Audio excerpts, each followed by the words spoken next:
Проведение праздника родословной Шежере-Байрамы в Октябрьском стало традиционным. 4 семьи вышли в финал городского этапа конкурса, который состоялся накануне в Центре национальных культур.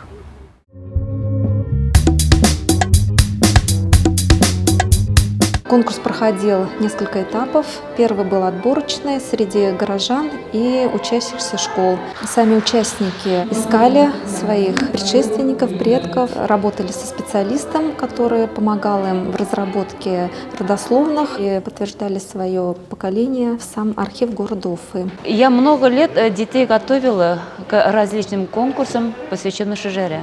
А в этом году решила и сама участвовать с дочкой. Мы изучали очень много фотоматериалов, газетных материалов и архивных документов. Изучая документы, мы, конечно, узнали очень много интересного, душетрогательного, которых нам неизвестно были. Дошли мы до 10-го колена, документально подтвержденные. Мы составили родословную мужа Ямалеевой по отцовской линии. Мы, так сказать, разобрали 10 колен. Начиная, вот у нас сын, получается, младший, и вот отец. Мы начали изучать сами среди родственников. А здесь предоставился такой случай, учительница предложила нам поучаствовать в конкурсе. И дочка: давайте, мама, говорит, будем. Хорошо, сделали. Это же нам остается. Это же для наших детей. Это очень важно. Дети должны знать своих предков, своих родственников.